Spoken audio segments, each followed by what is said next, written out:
오직 예수 외에는 마태복음 17장 말씀으로 오늘 글을 보겠습니다. 우리 목사님께서 계속 이 글을 1년 이상을 이렇게 글을 쓰시는데 비슷한 분위기로 계속 가고 있는데 이게 뭐 한두 챕터 같으면은 뭐 그냥 썼나 보다 이랬는데 이렇게 한 책을 벌써 절반 이상 마태복음을 다 쓸 태세인데요. 이렇게 쓰는 것은 굉장한 본인 나름대로 뭐가 있습니다. 제가 첫 번째 책을 집필했을 때 그 기분을 제가 이해를 하겠는데, 자, 한번 언제까지 어떻게 글이 맞춰지는지 저도 궁금한데요. 오늘 이제 본문부터 한번 읽어보겠습니다. 엿새 후에 예수께서 베드로와 야고보와 그 형제 요한을 데리시고 따로 높은 산에 올라가셨더니 그들 앞에서 변형되사 그 얼굴이 해같이 빛나며 옷이 빛과 같이 휘어졌더라.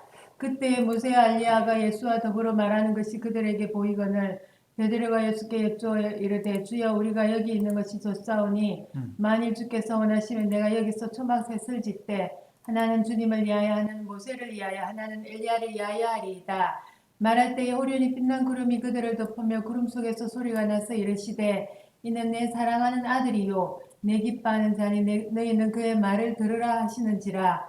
제자들이 듣고 엎드려 심히 두려워하니 예수께서 나와 그들에게 손을 드시며 이르시되 일어나라 두려워하지 말라 하시니 제자들이 눈을 들고 보매 오직 예수 외에는 아무도 보이지 아니하니라. 자, 오직 예수 외에는 아무도 보이지 아니하니라. 예.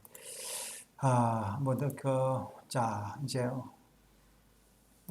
목사님이 글이 항상 이제 이렇게 서론을 이렇게 시작할 때 이렇게 시작하죠. 성경은 하나님의 구원 역사이다.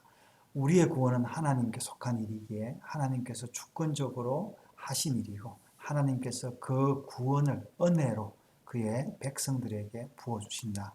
죄와 허물로 죽었던 자들에게 믿음의 은혜로 하나님의 생명의 말씀이 들려짐으로 부활 생명을 얻게 된 것이다.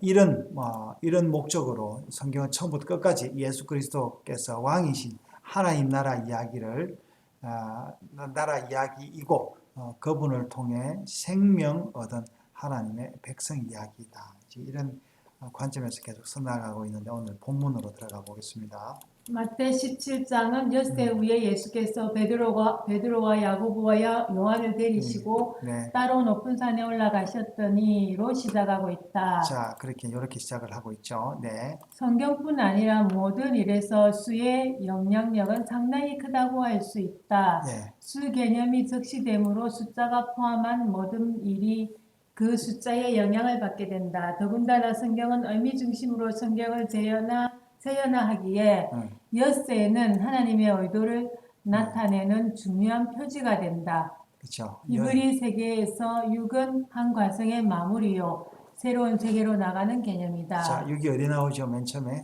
엿새 후에 창세기에? 6일 6일 동안 창조하시고 이래 그 다음날 어떻게 했어요? 쉬셨다. 예, 안식했다 그 말이죠. 자, 오늘 그러면서 베드로가 뭐라고 이야기합니까? 주는 그리스도시요 살아계신 하나님의 아들이니다라는 신앙 고백을 한 후에 예수님께서는 이 고백이 하늘로부터 왔음을 말씀하신 후에 친히 자신이 고난받고 죽임을 당하고 살아날 것을 공적으로 선포하셨다.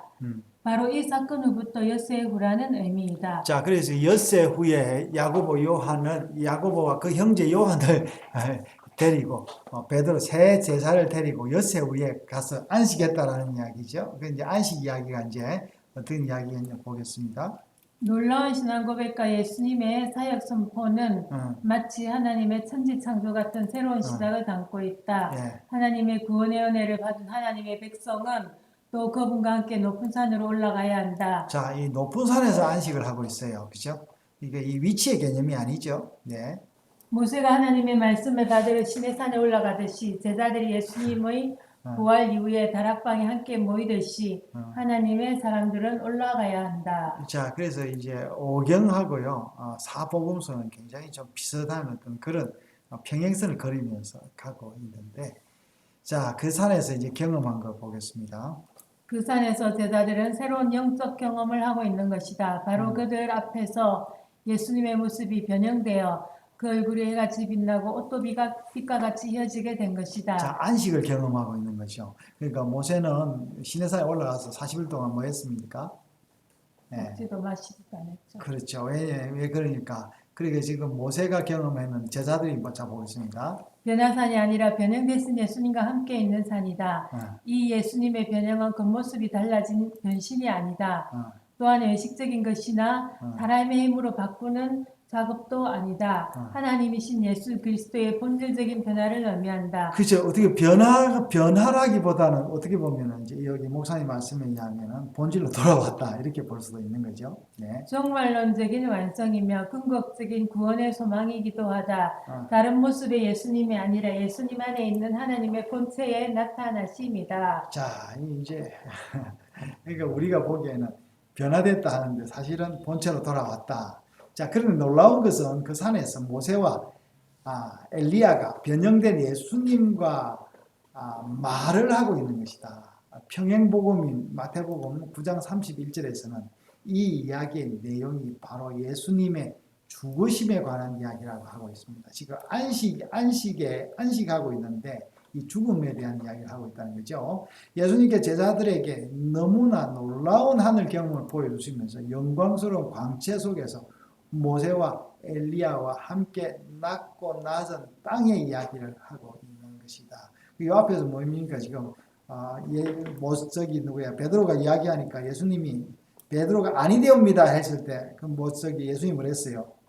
사탄 아내기로 물러가라. 그렇죠. 예수님도 그 40일 동안 금식기도 하면서 누가 나타났어요? 사탄이 나타나서 깨었는데, 자, 여기서 그것을 극복하고, 여기서 모세 율법과 엘리야의 예언이, 자, 예수 그리스도로 완전히 전해진다는 말씀입니다. 그래서, 율법과 예언이 바로 예수님에게로 연결되는 거죠. 그럼에도 제자들은 예수님에게 뭐라 합니까? 여기에 있는 것이 조사오니 초막을 짓다는 거죠. 여기서 이 초막이 뭘 의미하겠어요? 초막.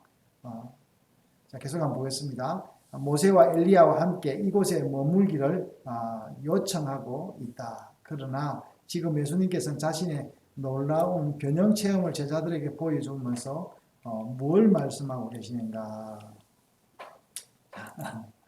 4분 보겠습니다. 제자들이 변형되신 예수님을 따라 이곳에 초막을 짓고 이곳에 계속 머물기를 바랐지만 구름 속에서의 하는 소리는 제자들에게 그의 말을 들으라고 말씀하신다. 이 제자들이 지금 자기 집은 없어요, 그죠? 초막 셋을 짓자는 거죠. 엘리야, 모세, 엘리야, 주님을 위하여. 예. 성경 말씀은 하늘의 음성으로 모든 제자들에게 보여주고 싶은 것이 있고 들려주고 싶은 것이 있다고 말씀하신다. 오늘의 성도들은 자신들이 보고 싶은 것만을 보고 듣고 싶은 것만을 들으려고 한다. 그러나 우리는 하늘의 소리, 즉 그분의 입에서 나오는 말씀을 들어야 한다. 하늘 위 것을 보고 경험하면서 그 영광스러운 임재 속에서 땅의 초막을 짓고자 하는 초막신앙에서 나와야 한다. 이 초막에는 십자가의 길이 없기 때문이다. 자, 그래서 지금 예수님이 지금 십자가 이야기를 하고 있는데 제자들은 초막 셋을 짓자라고 이야기를 하는데, 자, 다시 초막절의 의미를 이야기하고 있네요. 물론 초막절에 초막을 짓는 일도 초막절의 의미는 아니다. 그렇죠. 진짜 초막신앙은 예수님의 길에 함께 동행하는 것이며 하나님의 집에서 그분의 지체로 살아가는 것이다. 자, 지금도 이제 이스라엘이 지금 가을 되면 초막절 하는데요. 굉장히 재밌답니다. 이 사람들이요. 지금도 지키고 있죠. 예. 그리고 주님을 위해서 내가 무엇인가를 지어드려야겠다는 생각도 성경의 명령이 아니다. 우리는 하늘의 아버지의 은혜로 예수 그리스도를 나의 주님으로 고백한다. 그리고 하나님께서 예비하신 시간에 하나님의 강권적 초청으로 그분의 놀라운 임재의 은혜로 들어간다. 그러니까 이 예수님의 제자들이 이제 안식하면서 그 임재 들어가는 것처럼 그렇죠. 네.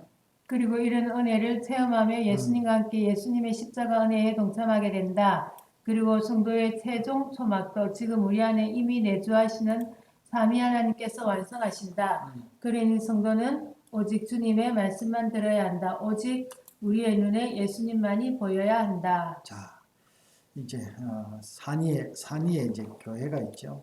산위의 교회가 이제 바로 뭘 이야기합니까? 지금 제자들이 봤던 이런 초막 같은 이 초막에서 누리는 예수님이 그 오시기를 고대하는 그게 아닌가 싶습니다.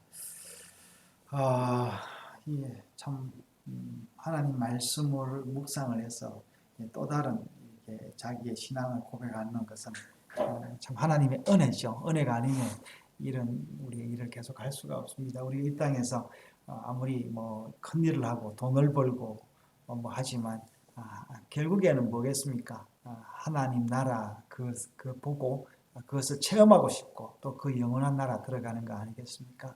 오늘도 예수님 외에는 아무것도 아니다라는 이런 고백의 말씀을 마태복음 17장을 통해서 우리가 들었습니다. 이 은혜가 여러분들과 함께 있기를 진심으로 바람하지 않습니다.